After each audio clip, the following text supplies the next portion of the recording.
form the object we are trying to know about. Okay, let's say we want to know more about vegetation, and we put a satellite in space with a sensor there. So that sensor transmits an electromagnetic radiation to that object, to the vegetation, maybe to the field that we are interested in, and then we get to know it. So we need an energy source, which is the illumination. That this illumination is the energy source that provides electromagnetic energy to the target of interest. So that's what that number A is about. And this number A can be further divided into two parts. We have the active and the passive. We'll be talking about it more as this class goes on. So remember, as these platforms are in space, for them to transmit that electromagnetic radiation, it has to pass through the atmosphere before it comes to the object of interest or to the target of interest. And even when it touches the target of interest, the radiation has to go back to the sensor for it to calculate and capture the information correctly.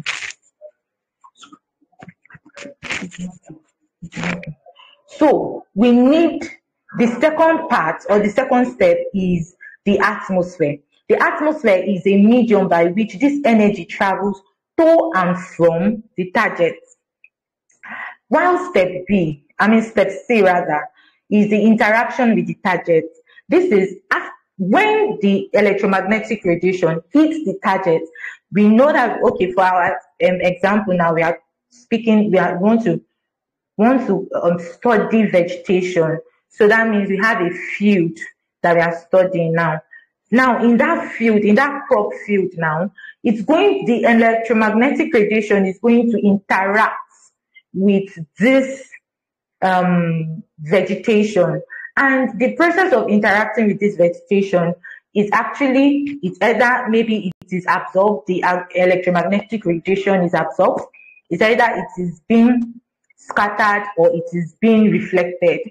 So these three things also depend on the properties of the object or the target, the property of the target that we are interested in.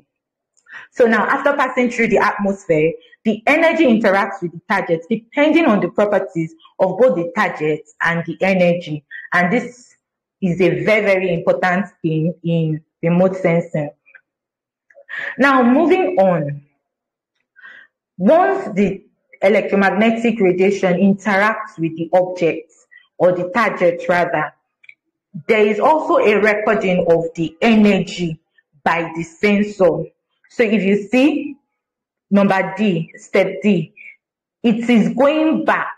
The electromagnetic radiation is going back to the sensor that sends the electromagnetic radiation. Now, after the energy has been scattered by or emitted from the target, the sensor collects and records the received energy. So immediately it interacts with the target. The energy that is left is actually going back to the sensor, and this is being recorded and collected. Step E is the transmission. Step E, as you can see here, is the transmission, reception, and processing. The energy recorded by the sensor has to be transmitted to a receiving and processing station where the data is being processed into imagery. So all this energy that is being transmitted, scattered or something, and going back to the sensor needs to also get back to an on-ground station that is receiving all these things and transmitting it into imageries. Then we also have interpretation and analysis, which is step F. The processed image is then interpreted. There is no point of us capturing an image of a place or an area or an image of an object without us interpreting it or interpreting it or extracting the necessary information that we need from it. Then the last step, which is G, is the application. Everything we've interpreted and everything, all the steps we've gone through from step A right to step F is for us to be able to apply this in what we want to do to make decisions, the decisions we want to make. So if the application can come in form of a map, it can come in form of a decision. Oh, we've seen that the crops in this area are good, the crops in this area are good for in so time period and the likes. So the application, us applying this, is necessary. Now we go straight into what remote sensing sensors. I've been mentioning sensors. So what are the remote sensing sensors? Remote sensing sensors are their objects, let's call them, or platforms that emit energy. Now we have two main types of remote sensing sensors. We have the active and we have the passive. For the active sensors, they emit their own energy sources themselves. Now, and this comes in form of electromagnetic waves towards the target. If you can see the image right at your right hand side here, you can see that this is a platform. The energy source is sending in an image to this, is sending in an electromagnetic wave to this tree here, and after it's sending it, it's also getting it back. It's recording everything. And don't forget the 7 processes of remote sensing that I mentioned earlier is being done here. Now, these sensors are dependent on the sun's energy and can both operate during the day and as well as at night, as long as the sensors can emit their own signals. So we have samples of this, or examples of this rather, are LiDAR, light detection and ranging, and SAR, synthetic aperture radar. So the next type of sensors we are going to speak on is the passive sensor. This sensor actually depends only on solar radiation, which is the sun. Now, when we see that this depends on the sun, it relates, or it translates to it having a disadvantage immediately. That means it cannot be used during the night. Now, this energy can be seen in multispectral and hyperspectral sensors, and these sensors do not provide their own source of energy. Instead, they rely on external sources such as the sun or the Earth's own radiation to capture the data. Examples are MODIS and Landsat imagery. Now, okay, let me explain. Okay, so for this image now, the sun is transmitting its own energy to the target, and we have a sensor here that is getting the energy that is being reflected back or scattered back by the target. Now, let's go to the differences. It's somehow clear what the differences between active and passive sensors are. We have the energy source.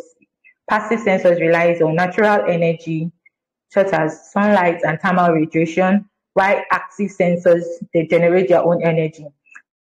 There are night capabilities. We know that passive sensors cannot work during the night, so they work during the day, while active sensors work both at day and in the night, independent of external energy. Now, in terms of application, the passive sensors are good for surface features like vegetation, weather, land use, oceanography, and oceanography are mostly captured. But for active sensors, we have terrain mapping, subsurface analysis, and weather monitoring, like for more specific applications.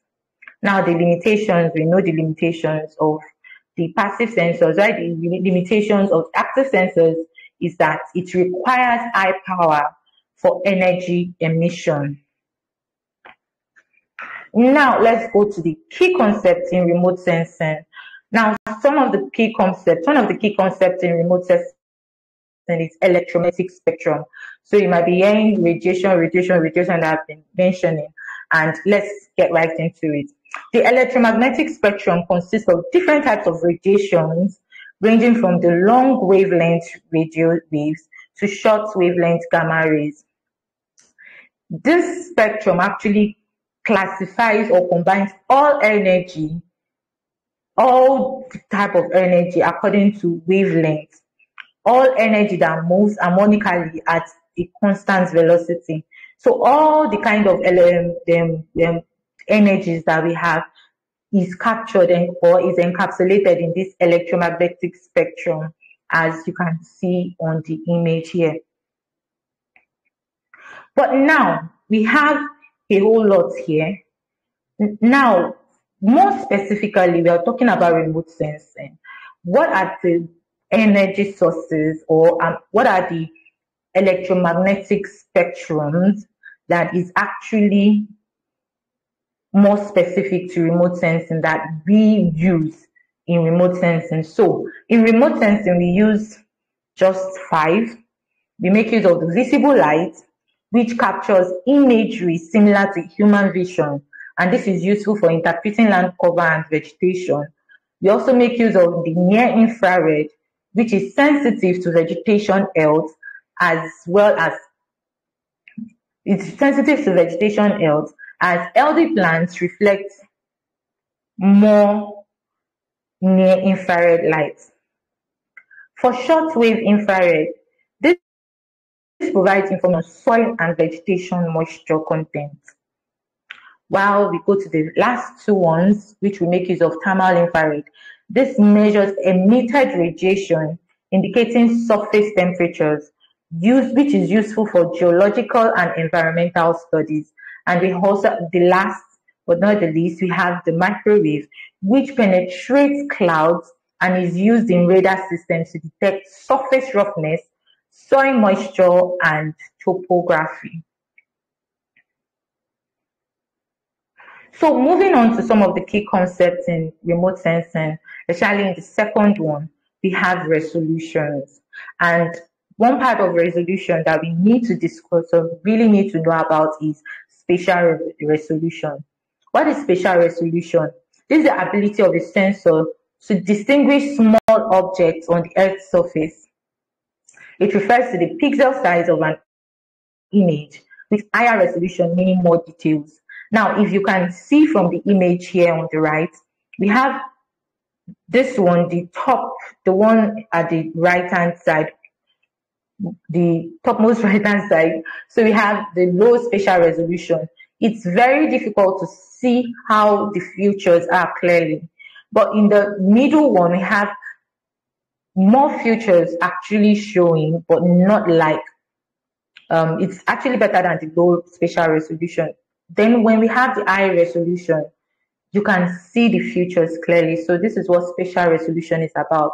Then in terms of figures, we can actually give this low spatial resolution maybe a resolution of 30, while the medium one a resolution of 20, and this last one a high resolution of 10. Now, another resolution we need to know is the spectral resolution. This is the ability of a sensor to detect specific wavelengths or bands of the electromagnetic spectrum. Now, high resolutions, spectral resolutions allow for more precise identification of materials based on their spectral characteristics.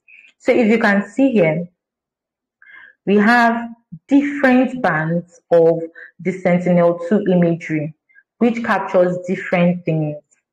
This is what it is actually trying to say. The ability to be able to capture different bands of the specific, of the EM spectrum, rather. Now, another resolution we need to discuss is temporal resolution. This refers to how frequent a sensor revisits a place, or let's call it the revisit time of the sensor to a target. So we have they have some revisits, some sensors have their revisit time to be 1 day, 8 days, 19, and the likes. So this refers to how often a sensor can capture data over the same area. This is critical for monitoring dynamic phenomena like vegetation growth or urban expansion. And this also allows us to be able to capture things like wildfire, the changes between flooded and unflooded areas. So having a high resolution is actually very important. Now, radiometric resolution. This is the last resolution that we need to know. This is the ability of a sensor to distinguish between different levels of intensity in the captured signal, often expressed in bits. The image on the right here specifies or explains everything. If you see this, the one my mouse is hovering on, it's a 1-bit resolution and it's not that clear. You cannot know if this part is a forest or it's a hill or it's a mountain. But when we come to the 2-bit resolution, it's getting much more clearer and we are knowing that, oh, there's a mountain here and there's maybe this is a cloud and this is a field. But a higher resolution that we have, which is the 8-bit radiometric resolution, is this. It distinguishes the intensity of the captured signal. So we now know clearly that this is a field and this is somehow like a walk path, and we see everything clearly. So we've come to what is now the importance of remote sensing. What's the importance of everything I've been mentioning since? It is very important in agriculture because remote sensing helps us to monitor crop health, soil moisture, and land use. Just imagine you sitting in your office and you want to find out or analyze or get to know more information about a farm that you have in Ekiti State or in Kwara State. Without you going there, you can actually monitor the crop health, the soil moisture, and even the land use from the comfort of your home. In forestry as well, it helps us to map forest cover, detect deforestation, monitor forest health. In urban planning, it helps us to map and monitor urban sprawl, infrastructure development, and land use changes. Also used for disaster management, also used for climate and environmental studies, and also oceanography. The water is not left behind in all these things that we are saying. So with this, we'll be going to the hands-on session. I don't know if there's any question from the audience. Please do let me know. Blessing, are you on the call? Otejumola. Yes.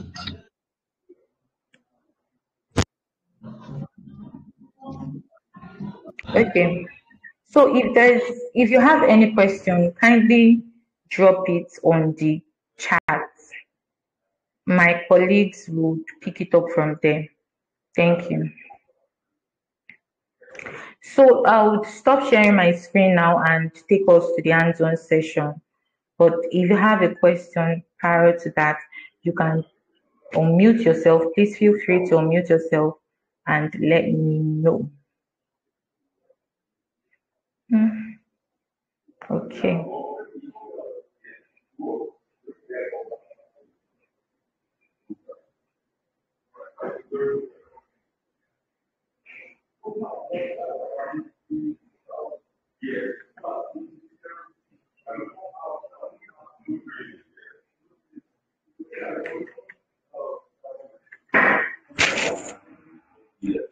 Nobody is there to assist.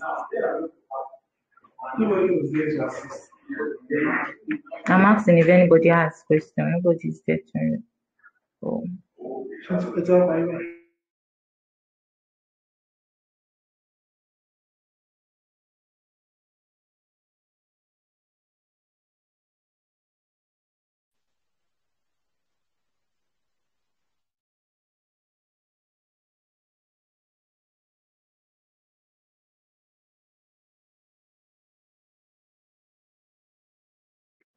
Does anyone have a question?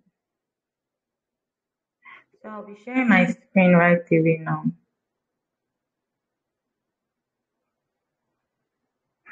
Okay. Please confirm you can see my screen. Yes, we can. Thank you. Yes, I can see. Thank you. So, first off, we have to go and download our data. And we'll be downloading our data from this website, which is browser.dataspace.copernicus.edu. I'll drop the link later on the chat. So we need to, first and foremost, we need to sign up.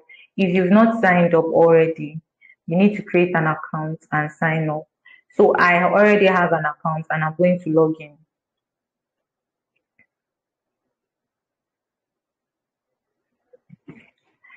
So when I log in, this is how the whole screen is. This is what I'm seeing on my end.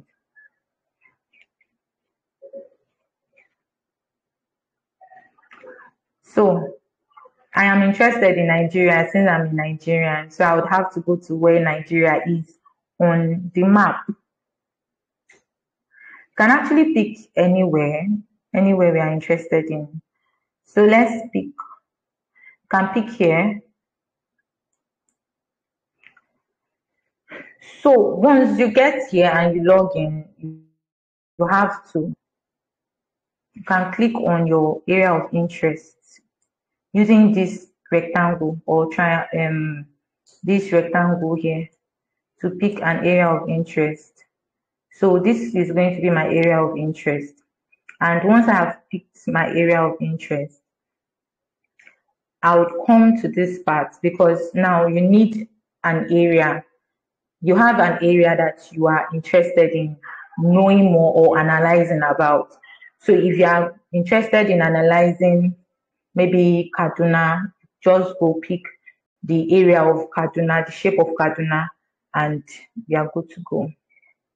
So after picking this shape, you come to search. What kind of products do you want? So what Copernicus this website does is that it houses a whole lot of satellite imageries that has been captured for a lot of periods, like for a long period of time. So for this, I'm going to be making use of Sentinel-2 multispectral image. Then the level 2, 1. I'm going to be using the level 2A image of it. Then this place where we have 100%, it signifies the cloud cover that we have, the percentage of cloud cover we have. And the percentage of cloud cover, I don't want it to be too much, so I'm going to reduce it to 20, let's say 20% cloud cover. So when I reduce it to 20% cloud cover, I would now come here to select the time range I am interested in. So let's say I am interested in analyzing in the data range of 1st of January this year to last of January this year. So it's going to be, I'm going to change it to, so you can actually pick 1st of January to, so I'm going to pick the last day in January. Yes. So I'm going to now search. When I search for this, it might take a while, but it will load. So after searching for it, after pressing the search button, it's bringing a whole lot of data that is available for me. And if you can notice the changes in these huge boxes. So these huge boxes on my screen indicate tiles because these images are being stored or saved in tiles. So it's showing me two different tiles. When I hover over them, there are two different ones that cover the area of interest I have picked or I have drawn, which is these two. So they cover the whole of my area of interest. Now, it's now left to me to start. When I hover on any of this one, I will see where they fall or where they cover. So hovering on them and seeing some of the information about them, and especially the size of this data, if I'm interested in any one, since both of them cover my area of interest, I can just click on download and it's going to download it for me. But now I'm not going to download this data here because it's going to take a while. As you can see, it is 1 point something gigabytes, and I'm sure that we don't have the patience to wait on this call for it. So I would stop sharing to share my QGIS screen so as to take us through how the whole process of downloading and even analyzing goes about. Please, if you have any questions, do let me know.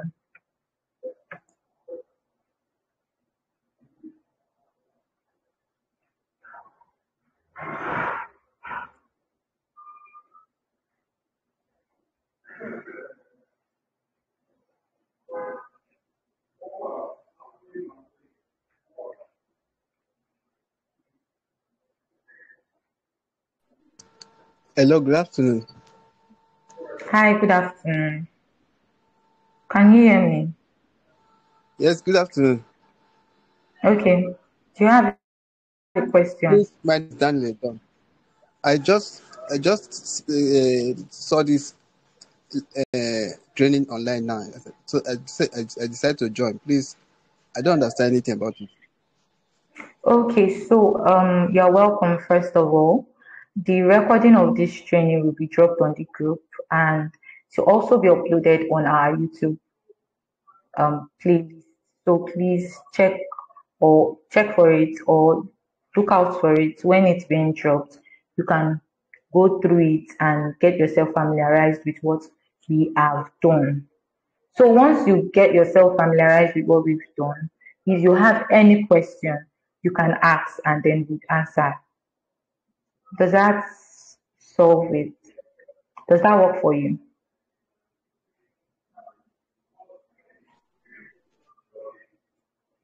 Hello? Okay, so when you click on the download, it will download the data as a zip file for you. And this is a sample of it, the S2B. So when I click on it, you'd go to granule, the image data, and if you all remembered, I made mention of spatial resolution. So this data came in 3 resolutions, which is the 60-meter resolution, the 20 meters resolution, and then the 10-meter resolution. Who can tell me the one that has the highest resolution here? Please feel free to unmute yourself.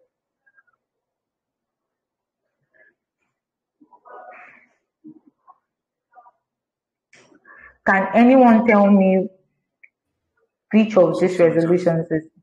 Sorry? At the highest spatial resolution. R60M. Oh no, the highest one is the 10 meters resolution.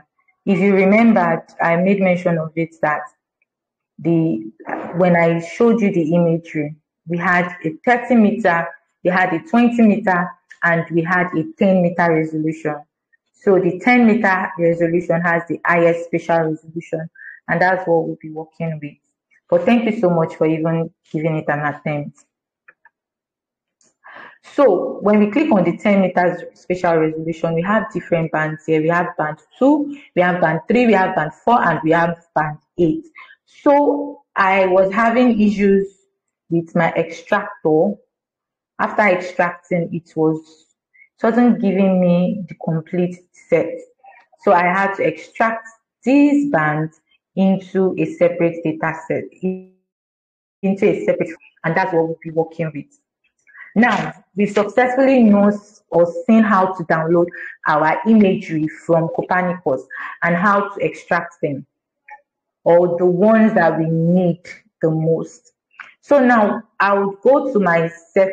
I've opened a new project on my QGIS, and I go to layers to add my layers, my raster layers into it. Remember, the raster layers has different bands. So I'm going to add those different bands into my working environment in QGIS. Now we have, if you know about QGIS, there are different ways to add different types of data. And since we are working with a raster imagery, we go to add raster layer. So it's asking me for the raster data set source. So I'm going to go to the data sets and then click on everything because I'm interested in uploading or adding everything to the map. So this is what I was able to download per se. It's actually different from the area of study that I picked or I used in the video. So any area of study that you make use of is actually fine. So when we bring this in, we need a very, very important plugin for this process, which is the the semi-automatic classification plugin. So for us to go for our to install our semi-automatic classification plugin, we go to plugins, we go to manage and install plugins. So when you go to manage and install plugins, you have to go to all and then type semi-automatic. So it's going to bring it out for you automatically, and you're going to see if you've already installed it or you've not installed it. It's going to show it to you here. And I've already installed it, so there's no need for me to install it again. If you don't have it already on your QGIS, it's recommended, highly recommended, that you install this plugin. So after installing this plugin, we open it. Now remember that we have different bands. So the different bands are like different stacks of imageries that forms one imagery. So we go to band sets. So what this band set is about is we want to bring in our imageries, our raster imageries, so that we can do further classification. We can proceed with our analysis on it. Now, after bringing it in, okay, you can change this part to Sentinel-2, since it's Sentinel-2 we use, but I rather use band order and then band number, and then create a virtual raster and then click run. So it's telling me that where do I want it to save this result. So I wanted to save this result in this folder. So I'm going to click on it. So after clicking on it, we have coming.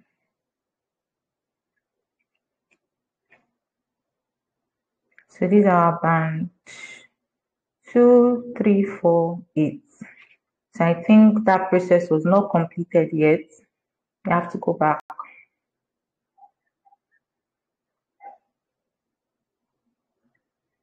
Okay, it was completed.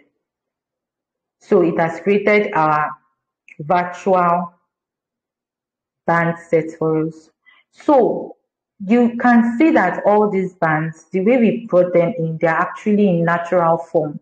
And them being in natural form, we cannot analyze them like that. We need them to be in a way where in a form that we can visualize some things on it, because we'll be getting our training data set, this imageries. So we need a way we can easily identify some features on it.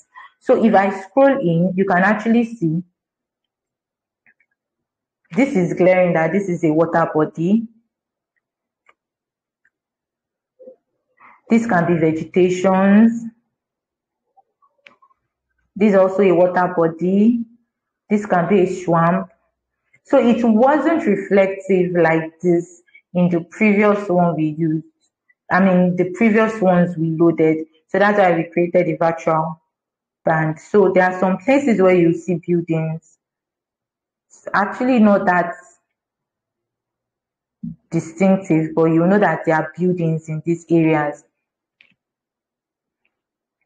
So that's why we created a virtual band set for this, and is for better visualization and explanation. So all these things here helps us. They are like histograms that helps us to better enhance the visualization of our imageries, to help us see clearly and well what are the things that we can identify, or what are the features that this imagery that we are working with has actually captured. So now, without further ado, the next process for us is to get our training in data sets.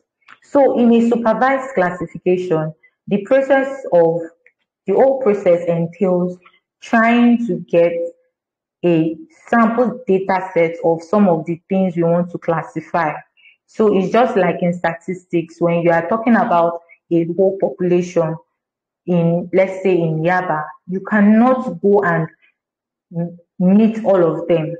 You can take samples, which is like maybe 20 persons or 10 persons, that will be representative of the whole number of people that live in that area. And that's actually what we want to do. So now the process of this supervised classification is to see, let's pick samples. Okay, I tell you that I have a water body here. Can you, from the little sample that I've picked, now tell me other places where I would see water body, or where water bodies are likely to be in this same imagery? From these few points I have picked on buildings, can you tell me where other buildings can be on this imagery? So that's what supervised classification is about. So what we'll do is to go to training input.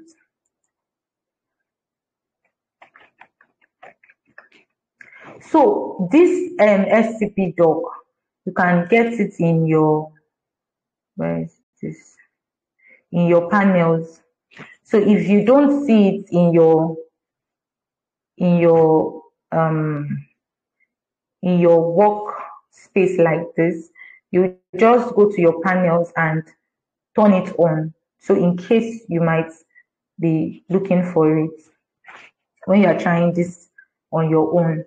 So what we'll do is to go and create a folder where we'll save our training input. So what we want to do now is to get our training samples from the imagery that we would use to classify or train a model that would help us to classify. So I'm going to have to create a new folder, training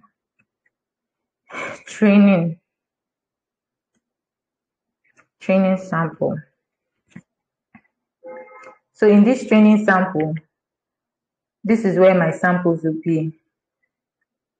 Training sample.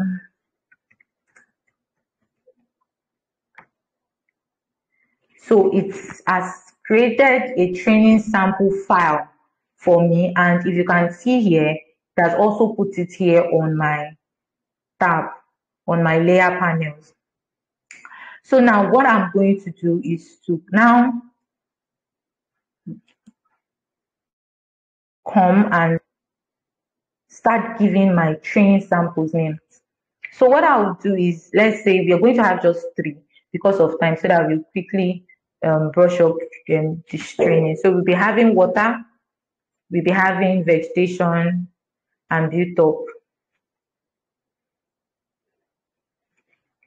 So for this one, this MCID is the microclass, while the CID is the class ID itself. So the microclass is like the modern name of the class. So let's say the microclass can be water. So you know that we have different kinds of water. We have lakes, we can also have dam, we can also have rivers. So if the water class, if the MCID is water, you can have different CIDs. You can name them water, rivers, dams, spring, and the likes. So, but for this, you just be having water. Then for the class CID, which is going to be distinct, we will have okay, spelling of water is not correct. We have water too. Let's just give it water as well, but with a small listen. So when I give it this, I come to this, create an area, create a ROI polygon. That is okay. You've created that sample, you've given it a name. Now create the polygon around it, create a shape around it, and that's what we are going to do here now. So we know, and this is very, very glaring, that we have water here. So I'll just go around to try my possible best to create a polygon. Polygon that can be used. So then I save. So you're going to see that semi-automatic is saving. So that's one. We have water. Then this is going to be water as well. So let me see. Let me take another water from another place. That's going to be 1, 2. So I'm just going to get 2 points each for all these classes.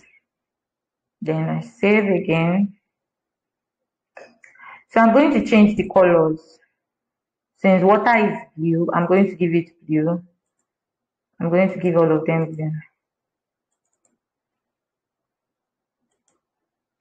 That's not the blue.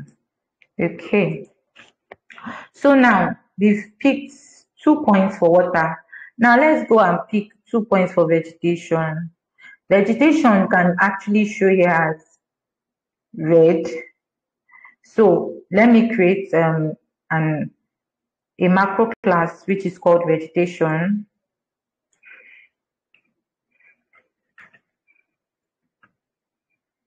Then I'm going to give it a class name of veg. Then go here again, pick.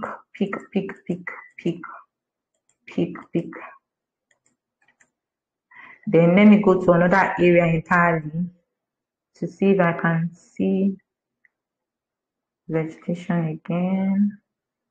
To pick, okay.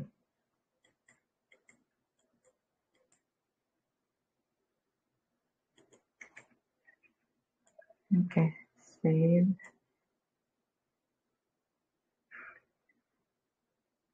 Then let me pick another one.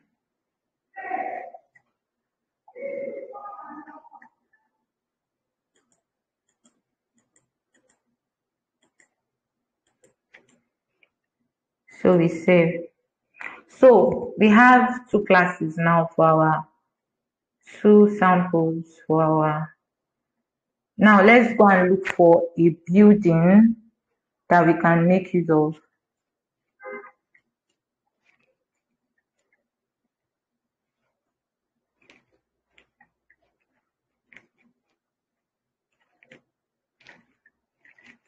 So if we don't see a building, we just go with these 2 classes that we have here. Okay. So this is like a city. So you can see this is like a city. We have a major road here. Okay. This is like a built up area, like a city. So let's create another that will be built up. So this built up, we're going to give it a CID of 3. Then okay. So it's going to be building. Are you all following? Please, I would like to know if you're following.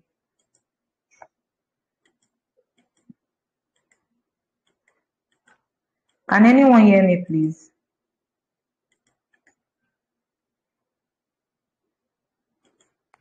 Yes. Yes. Okay, thank you. So we come here again. Let me pick some other ones.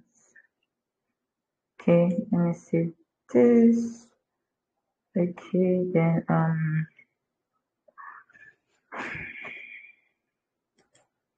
pick another one around here.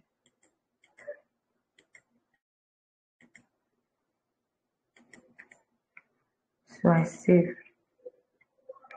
So now we have our 3 classes, and we have, so it will be surprising to you that out of all these buildings, so let me explain something about this imagery. This part that is black has nothing because of the tiles that I made mention of.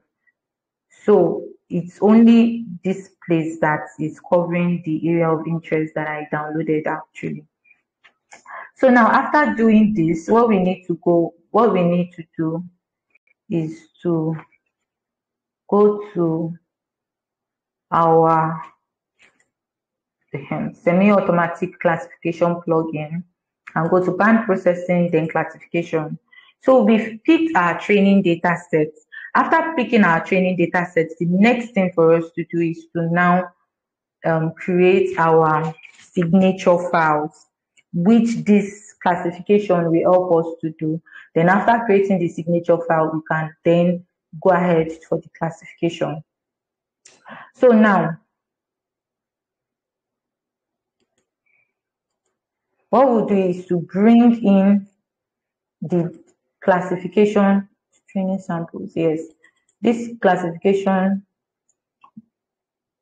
open no. This classification data that we have, which is sample class, we bring it in. Once we bring it in, we can see that it's making use of maximum likelihood algorithm for the classification. Then after making use of that, after bringing that in, we can now click on save the classifier. So what would the classifier be named as? Just special class classifier.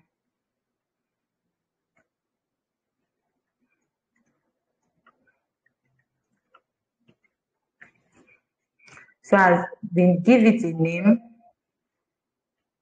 would now click on run. So for this run, we still need to give it a name. So the special class geospatial.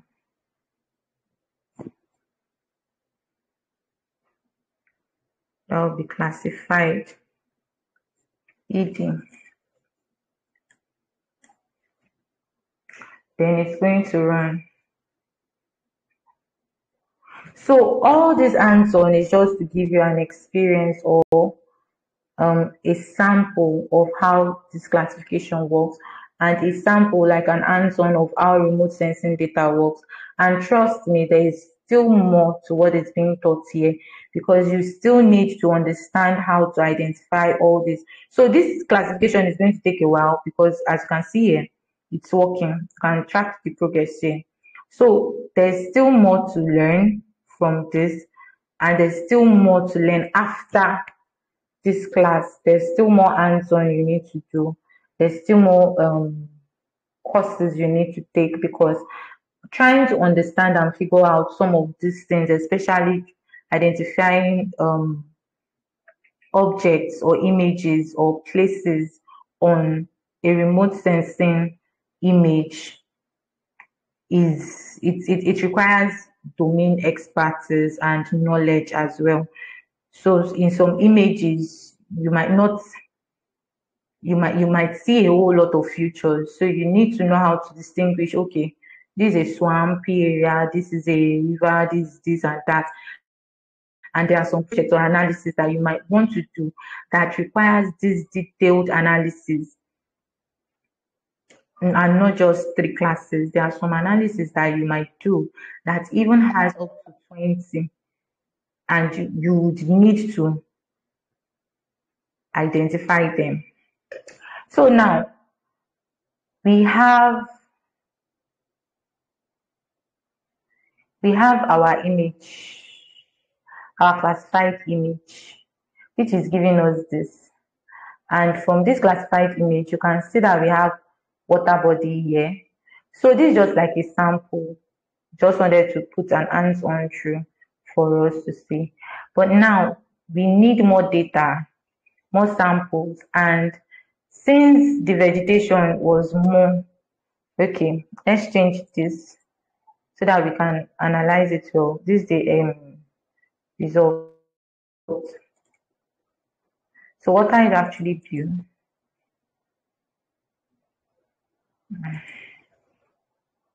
Okay. Vegetation, let's give it green. Built up will be red. Okay. So we apply, okay. So we can see now that vegetation is more in this area. Vegetation is more than built up in this area, and this is where we can find water. So there are some other things we can do like accuracy assessment and some other things. But because of this course, for what this training, we just picked 2 samples, which is not really representative enough. And if you notice, the vegetation samples we picked were very large. So in case of, so let me switch some things off.